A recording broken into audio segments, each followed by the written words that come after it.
मित्रों, एक बार फिर स्वागत है आपका। आज की चर्चा का विषय है युवाओं की समस्या और विशेषज्ञ हैं अकोला से विशेष रूप से पधारे सीए मनोज जी चांडक और युवा चिकित्सक डॉक्टर सजल जी बंसल। सर, अभी जिस तरह से हम लोग चर्चा कर रहे हैं कि युवाओं की जो समस्या है, तो इसमें पालक और परिवार की भूमिका क्या होती है उनके कारण के लिए और उसके उपाय के रूप में? जी, परिवार के हर सदस्य को सबसे पहले तो यह समझना होगा कि वास्तविक रूप में आज का युवा अपेक्षाओं के बोझ के तले दबा हुआ है और सभी की अपेक्षा पूर्ति करते करते कहीं ना कहीं वो तनावग्रस्त है। तो मुझे ऐसा लगता है कि परिवार के हर सदस्य को और खासकर बालकों को, वरिष्ठों को अपने परिवार में पलने वाले युवाओं को ये भरोसा दिलाना होगा कि परिस्थिति जो भी है, परिणाम जो भी आ रहे हैं, हम हर परिस्थिति में आपके साथ हैं। यदि वो युवा बहुत एक्स्ट्राऑर्डिनरी कुछ परफॉर्म कर रहा है तब तो दुनिया साथ होती है, लेकिन कहीं उसकी परिस्थिति ठीक नहीं है, कहीं किसी परिस्थिति में वो बहुत अच्छे परिणाम नहीं दे सका, तब भी उन्हें यह विश्वास दिलाने की ज़रूरत है कि इस परिणाम में भी हम खुशी खुशी तेरे साथ हर समय तेरे साथ चलने को तैयार है और जो भी परिणाम आए वो स्वीकारने को तैयार है। इस परिणाम में अगर कहीं विपरीत आ रहा है तो परिवार के पालकों की कोई जिम्मेदारी है? बिल्कुल है, क्योंकि जब बहुत अच्छे रिजल्ट आते हैं तो पालक कहते हैं कि हमारा बेटा है, हमारा भाई है, हमारी बेटी है, या माँ बोलती कि मैंने पढ़ा इसलिए ये सब आ गया, मेरा इसके पीछे बहुत सारा सेक्रीफाइस था, बहुत सारी बातें थी। तो अगर वो युवा कहीं ना कहीं कम पड़ता है तो मुझे लगता है कि नैतिक जिम्मेदारी होती है पालकों की कि वो समाज के सामने भी और उस युवा के सामने भी जाकर ये कहे कि जो कुछ कम रह गया, जो कुछ हमसे नहीं हो पाया, उसमें हम भी बराबरी के हिस्सेदार हैं और हमारी भी उतनी ही हमारी उसमें कंट्रीब्यूशन है। अगली बार तुम और हम मिलकर फिर एक बार अच्छी कोशिश करेंगे और अच्छे परिणाम लाने की हम फिर कार्य करेंगे। यानी इससे जो उसका हौसला बढ़ेगा, आत्मविश्वास बढ़ेगा। सही कहा, मैं वही कहना चाहता कि उसको लेकर चले, उसको संभाल के चले, उसके हौसले को जो गिर रहा है उसको फिर उठाए और उसको फिर प्रेरित करके और कार्य करने के लिए आगे मोटिवेट करे, आगे बढ़ाए उसको। दूसरा, पालकों ने यह करना चाहिए कि अपने बच्चों की तुलना किसी अन्य युवाओं से कभी नहीं करना चाहिए, जैसे मैं पहले भी कह चुका हूँ, क्योंकि ये तुलना में वो एक बार भी पालक कर लेवे, पालक किसी एक से तुलना करे तो वो खुद युवा फिर अपने आप को और लोगों से करता है। सारी रिश्तेदारी, सारा पड़ोस, सारा गांव, सारा समाज, वो हर किसी से अपने आप को फिर तुलना करते हुए रहता है और जहाँ जहाँ वो कम पड़ा है वो अंदर ही अंदर फिर वो तनावग्रस्त, हीन भावना आ जाएगी और तनावग्रस्त, हीन भावना का जन्म होता है। तो ये पालकों को चाहिए कि युवाओं के साथ रहे। मैं थोड़ा रोक के बोल रहा हूँ कि बाकी लोगों को छोड़ के अपने सगे बच्चों के साथ भी नहीं कर के, बड़े भाई ने इतना अच्छा किया और तू छोटा होके नहीं कर पा रहा है, बिल्कुल। या बड़े को बोले कि छोटा इतना अच्छा कर रहा है तू नहीं कर पा रहा है। बिल्कुल, क्योंकि पालक भी जो है अगर वो अपने भाई बहनों से कंपेयर करे, वो तुलना करे, तो कोई उनके भाई बहन अच्छा परफॉर्म कर रहे होंगे, किसी ने अच्छे ज़िंदगी में बहुत आगे बढ़े होंगे और शायद ये कम रहे होंगे।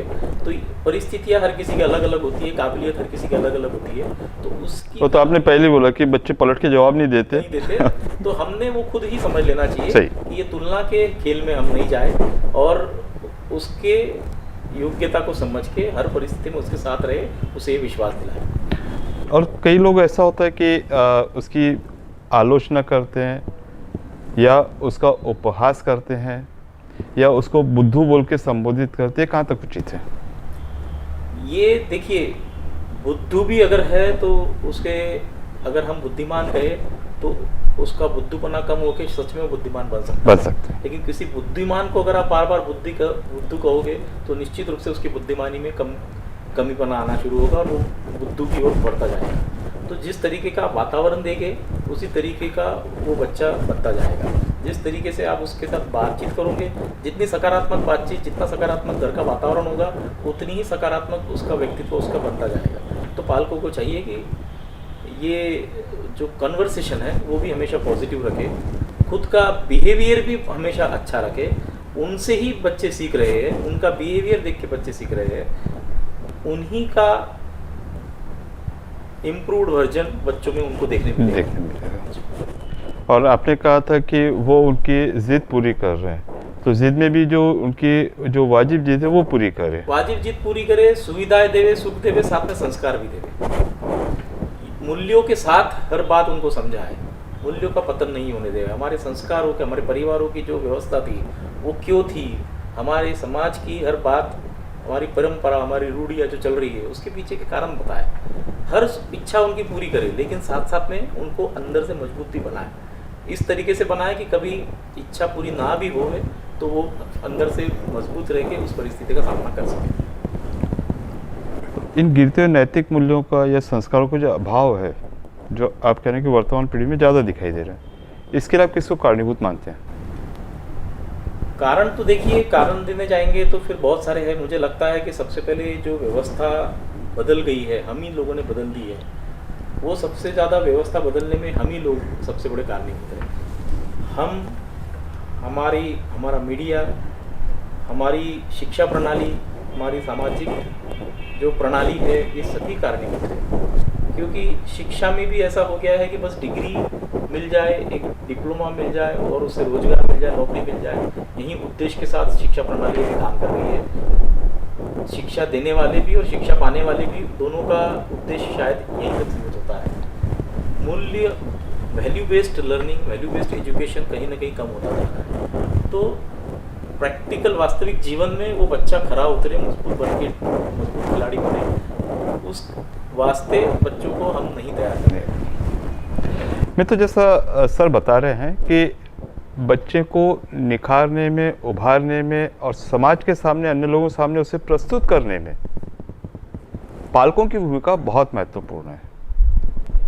कि मैंने जो शर्ट पहना, अगर मुझसे इसकी कोई कीमत पूछे, मैं इसे 200 रुपये कहूँ या 2000 कहूँ या 20,000 कहूँ, उसी हिसाब से लोग उसे निर्धारित करेंगे।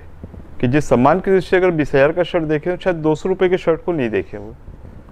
इसी तरह से इस बच्चे की कीमत हम लगाते हैं। अगर सबके सामने हम कहें कि हमारा बच्चा इस तरह से अच्छा है या उसके गुणों का हम उजागर करें, तो उस बच्चे की कीमत होगी, लोग उसे उस सम्मान की दृष्टि से देखेंगे, जिससे उसका आत्मसम्मान, आत्माभिमान बढ़ेगा और सर ने कहा उससे प्रोडक्टिविटी बढ़ेगी। उसके विपरीत अगर हम उसका उपहास कर रहे हैं, लोगों के सामने उसकी कीमत कम करके बता रहे हैं, तुलना करके बता रहे हैं कि हमारा बड़ा बच्चा तो काफ़ी होशियार निकला, हमें एक पैसे की उससे चिंता नहीं थी, लेकिन इसके पीछे हमारा इतना पैसा बर्बाद हुआ और कोई काम का नहीं रहा, तो विश्वास कीजिए कि समाज का कौन सा व्यक्ति उसे भाव देगा या सम्मान देगा, और उसे, उस युवा को अपने जीने में कौन सी सार्थकता महसूस होगी। जो दर्शक हमारा प्रोग्राम देख रहे हैं, उनसे नम्र निवेदन है कि किसी भी युवा को, और खास करके अपने घर के युवा वर्ग को, आप समुचित सम्मान दें। अगर कहीं कमी दिख रही है तो पहले सर ने बताया कि हम अपने अंदर दोष खोजें, इस कमी के लिए हम कितने हद तक जिम्मेदार हैं, और अगर है भी तो उसे समग्र रूप में स्वीकार करें। जितनी खूबियाँ तो हम सबको चाहिए, हमने सबकी उसकी तारीफ की है, पर अगर कहीं कमी भी दिख रही है तो उस कमी के साथ में उसे स्वीकार कीजिए। डॉक्टर सजल जी ऐसा कहते हैं कि इस उम्र में बच्चे पालक से डिटैच होते हैं, उनसे अलग होते हैं और मित्र वर्ग उसमें शामिल होने की कोशिश करते हैं। तो उनके आगे की जो लाइफस्टाइल होती है, उनका जो विचार होते हैं, उनका अभिप्राय होता है, मत होता है, इसमें मित्र वर्ग का बहुत बड़ा प्रभाव होता है, असर होता है।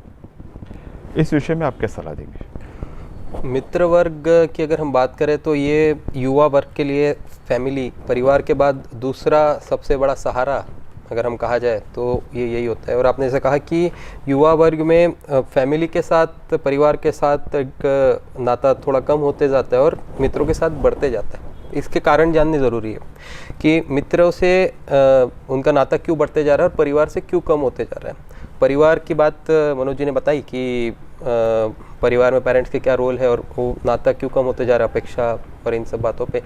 मित्रों की तरफ आकर्षण या फिर उनसे दोस्ती या फिर उनके साथ रहना क्यों बढ़ रहा है, उनका सहवास क्यों बढ़ रहा है, ये क्योंकि एक तो उम्र सेम है, मेरी और मेरे मित्रों की उम्र सेम है, दूसरी समस्याएं हमारी सेम हैं, और तीसरी विचारधारा सेम है। तो इन बातों से ही मित्रों का इम्पोर्टेंस, मित्र दोस्तों का इम्पोर्टेंस ये एज में एक बढ़ता जा रहा है कि मेरे और उसके प्रॉब्लम सेम है, तो और वो एक सही स्थिति में इंसान होगा पेरेंट्स से ज़्यादा या परिवार से ज़्यादा, जो मुझे उसका सोल्यूशन बता पाए। ये एक सोच इस उम्र में डेवलप होना स्वाभाविक है कि मेरे प्रॉब्लम्स मैं ज़्यादा पर्सनली इनको शेयर कर पाऊँगा, तो ये ज़्यादा अच्छी से मुझे सलाह बता पाऊँ। तो इसलिए एक मित्रों का, और दूसरी है कि उनके साथ जो लगाव होता है जो अपनापन होता है वो एक जो फैमिलीज़ के मॉरल वैल्यूज़ कम होते जा रहे हैं, तो वो कहीं ना कहीं शिफ्ट होना ज़रूरी है, तो वो वहाँ की ओर शिफ्ट होते हुए हमें नज़र आ रहा है। तो यहाँ पे जो उनमें कम्युनिकेशन पालकों के साथ या फैमिली मेम्बर के साथ में कम हो रहा है, तो वो संवाद यहाँ पे बढ़ रहा है। तो ये एक देखना ज़रूरी है।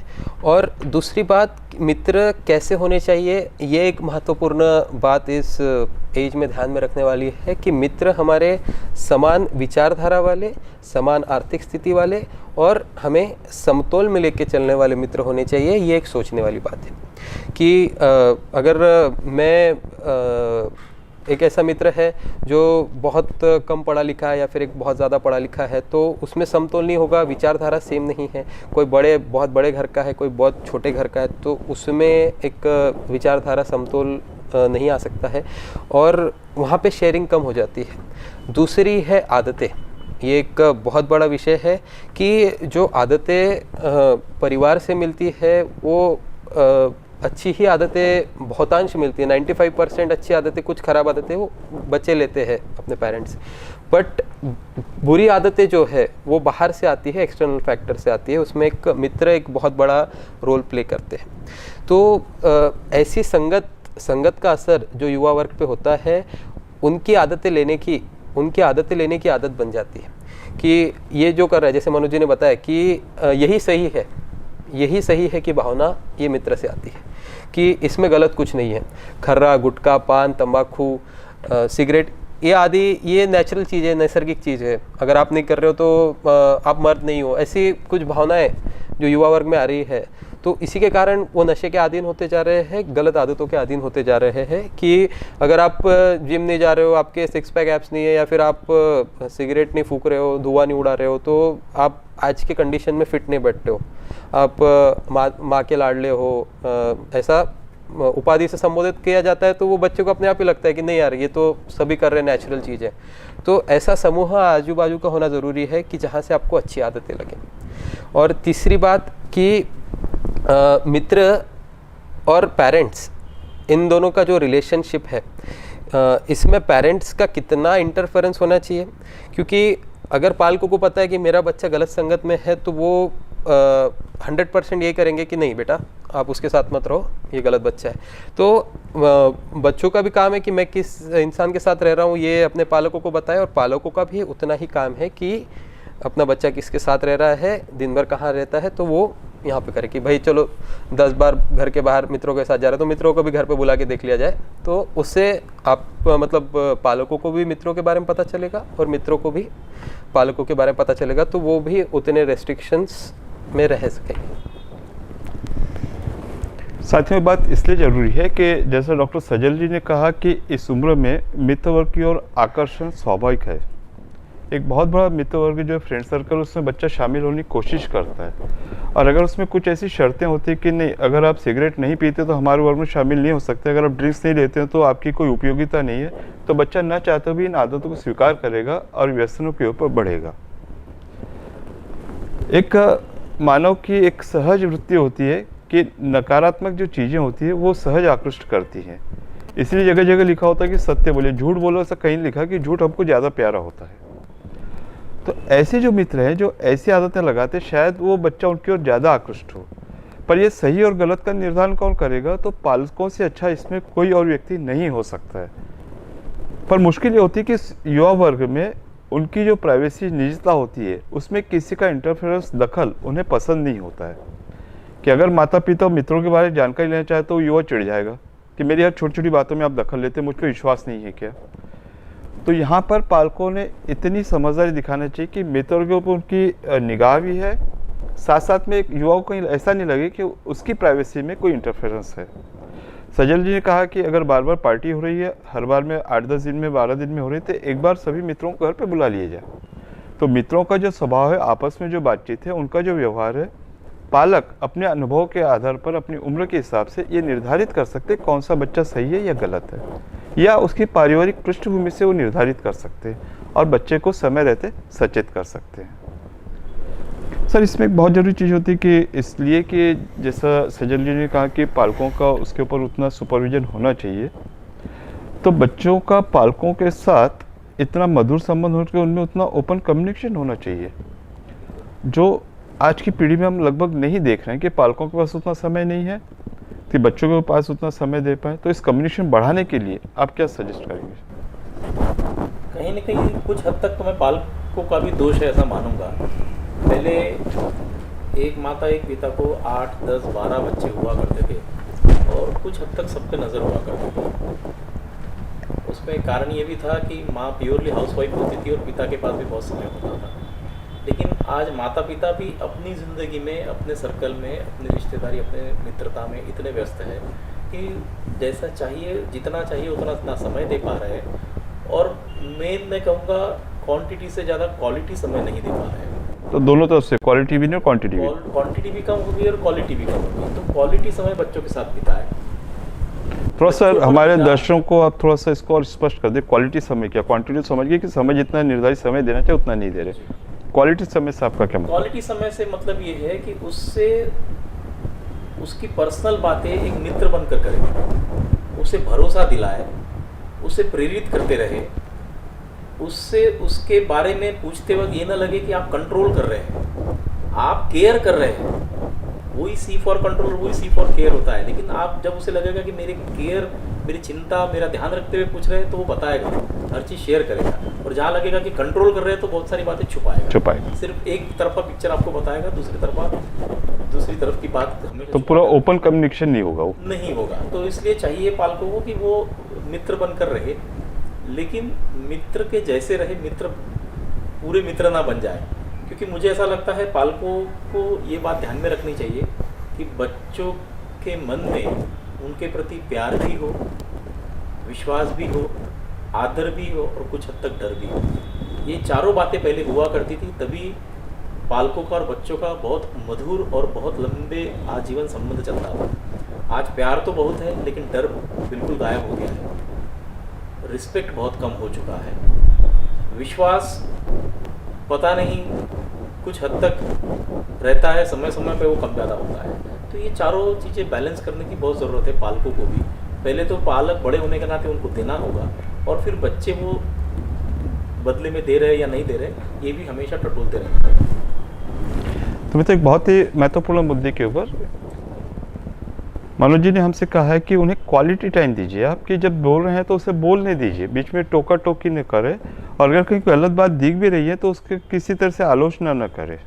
और जब क्वालिटी टाइम दे रहे हैं तो उस समय आपके मोबाइल, टेलीविज़न, फ़ोन सब चीज़ें बंद हो और किशोर को, युवा को सिर्फ बोलने दें, जितनी बातें वो कहना चाहते कहने दें। ये क्वालिटी टाइम हुआ। क्वांटिटी, विशेषज्ञों का ऐसा मानना है कि 24 घंटे में कम से कम 1 घंटा आप अवश्य दें। तो इस समय हो सकता है कि आपकी दूसरी प्राथमिकताएं आपने जो तय कर रखी है कि किसी क्लब में जाना है, सोशलाइजेशन है, या अपना जो बाकी प्रोफेशनल वर्क है, आप थोड़ा सा उसे बाजू में रख दीजिए। क्योंकि बतौर पालक आपकी सबसे बड़ी जिम्मेदारी और प्राथमिकता आपका अपना बच्चा है।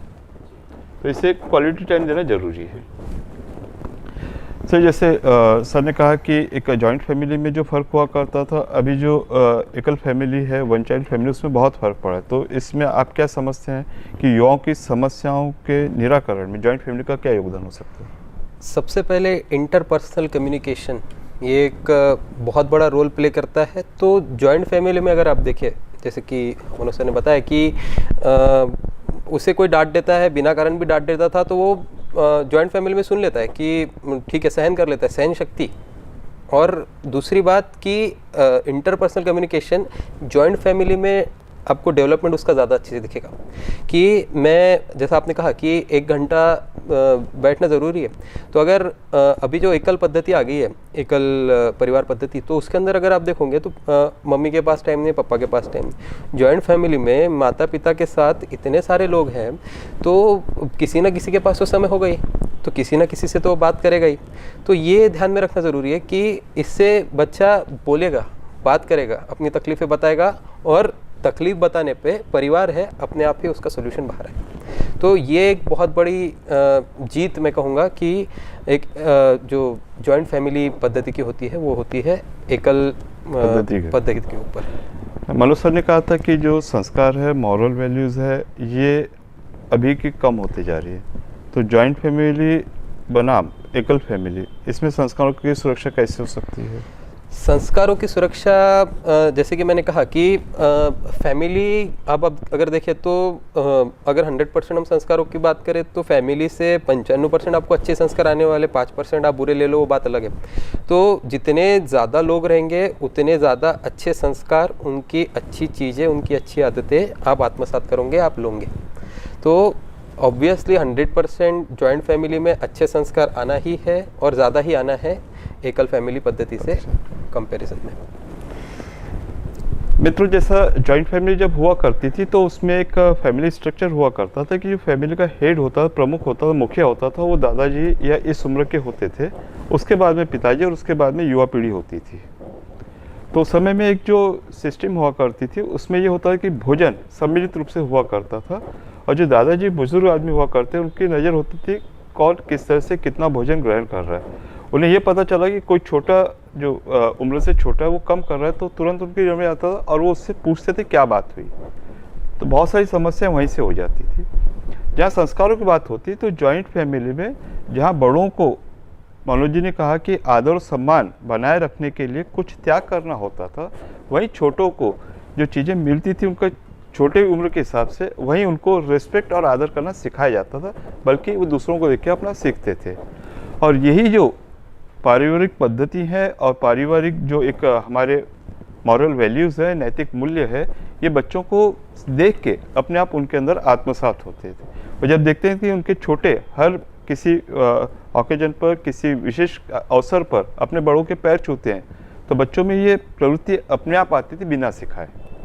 अब जब हैंडशेक की बात चली तो छोटा हो या बड़ा हो, हर एक से वो हाथ मिलाने की जहाँ पद्धति हुई, तो नीचे झुकने वाली जो बात होती, सम्मान की बात होती, वो अब करीब करीब नहीं की तरफ देखी जाएगी। सर, चूँकि हम चर्चा के अंतिम मोड़ पर हैं, तो आज के इस महत्वपूर्ण चर्चा के अंत में आप हमारे युवाओं को या पालकों को क्या मैसेज देना चाहेंगे? युवाओं से मैं यही कहना चाहूँगा कि जो चीज़ होनी है वो होनी है, लेकिन उसे उतना समय देना है। तो संयम और सहन शक्ति ये तो रखना ही है, लेकिन साथ में जो घर में बड़े बुजुर्ग हैं, आप ये याद रखिए कि पुराने समय में जैसा कि आपने कहा कि घर का कर्ता कोई बुजुर्ग हुआ करता था, और बदलते परिप्रेक्ष्य में ऐसा हो गया कि हम देख रहे हैं कि आजकल हर घर में जो कर्ता है वो घर का युवा बन गया है। तो ये शायद माँ बाप ने नहीं दिया, माँ बाप ने नहीं बनाया हमने करता, वो खुद बन गया। तो युवाओं से मैं ये कहना चाहूँगा कि बड़ों का सम्मान करें, दिल से करें, दिखाने के लिए नहीं करें। क्योंकि जैसा आपने कहा कि प्रणाम भी जो करते हैं वो पहले पूरा झुकते थे, बाद में कम कम होते होते झुकना तो पूरा ही बंद हो गया। अब तो हैंडशेक वाली बात आ गई, और हैंडशेक भी छोड़िए, अब तो दूर से ही हाय हेलो। तो ये जो हो रहा है ये अच्छा नहीं है। तो युवाओं को चाहिए कि दिल में वो बात रखे कि हम आज जो भी है, जहाँ भी है, जितने भी अच्छे हैं, कहीं ना कहीं इनकी बदौलत ही है बड़े बुजुर्ग, पूरी तरह से। तो दिल से सम्मान करें, आज भी माने कि यही हमारे कर्ता धर्ता है, यही करके हमारे बुजुर्ग है, ये इन्हीं के आशीर्वाद से सब हो रहा है। ये दिल में जब मानेंगे, फर्क सारा चित्र पूरा बदल जाएगा। वरिष्ठों से मैं सिर्फ इतना कहना चाहूँगा कि तुलना और वो सारी बातें छोड़कर अपेक्षाओं को वास्तविकता के साथ रखें, वास्तविकता की धरातल पर बच्चों से अपेक्षाएं रखें, और बच्चों को कहीं ना कहीं वैल्यू बेस्ड लर्निंग सिखाएं, लाइफ वैल्यूज सिखाएं, प्रैक्टिकल लर्निंग सिखाएं, जो स्कूलों में कॉलेजों में नहीं होता, उन बातों का भी उन्हें महत्व बताएं। जैसे टाइम मैनेजमेंट हो गया, स्ट्रेस मैनेजमेंट हो गया, डिसीजन मेकिंग स्किल्स हो गई, ये सारी बातें उन्हें सिखाएं, किसी न किसी तरीके से ये सिखाएं, और खुद ऐसा आदर्श तैयार करें कि बड़ों में कैसा रहना चाहिए। इसका उदाहरण देने के लिए किसी दूसरे घर के बुजुर्गों का उनको उदाहरण तो देना पड़ेगा। एकदम सही है। तो वही आपके जीवन जीने की सार्थकता है कि लोग आपका उदाहरण दें। डॉक्टर सजल जी, आप क्या मैसेज देना चाहेंगे? मैसेज बस इतना ही देना चाहूँगा कि किशोर अवस्था, किशोरीय शब्द का अगर हम अर्थ देखें तो श्री कृष्ण इसका अर्थ होता है, तो ये अवस्था भी वैसी ही है। श्री कृष्ण के जैसी नटखट्टा भी इस अवस्था में है, और उनके जैसी जीवन का युद्ध कैसे लड़े जो उन्होंने गीता में बताया है वो भी हमें इससे मिलती है। तो इसी तरह हम इस जीवन के युद्ध में अपना लक्ष्य तय करके आगे बढ़े, और इस भारत में जहाँ पे सबसे ज़्यादा युवा है, भारत के प्रगति के लिए लगे रहे, और डट कर इस अवस्था का सामना करें और आगे बढ़े। और जो नटखट था उसको बरकरार रखे, वो तो ज़रूरी है। मित्रों, आज एक बहुत ही सार्थक चर्चा युवाओं की समस्या पर संपन्न हुई। विशेषज्ञों ने विविध उसके कोण से, एंगल से इस सबको व्यापक रूप में प्रस्तुत किया और साथ साथ में जहाँ जहाँ ज़रूरत पड़ी उसका समाधान भी प्रस्तुत किया। हमारी कोशिश थी कि कार्यक्रम आपको रोचक भी लगे और जानकारी देने वाला भी लगे, लेकिन कार्यक्रम कैसा लगा इसके अंतिम निर्णायक आप और केवल आप हैं। स्क्रीन पर दिखाए गए नंबर से आप हमसे संपर्क कर अपनी राय हम तक प्रेषित कर सकते हैं। चूँकि अब समय हो चुका आपसे विदा लेने का, तो इस आश्वासन के साथ कि अगले हफ्ते एक नए विषय पर एक नए विशेषज्ञ के साथ आपसे फिर भेंट होगी और इस कार्यक्रम के माध्यम से हम हमारे दर्शकों को हमेशा शुभकामनाएं देते हैं कि आपका भविष्य वर्तमान से अधिक मंगलमय और कल्याणकारी हो। सर, इस रोचक विषय पर जितने अच्छे ढंग से आपने हमारे दर्शकों का जो मार्गदर्शन किया, इसके लिए हृदय से आपके आभारी हैं। धन्यवाद। नमस्कार। धन्यवाद। नमस्कार।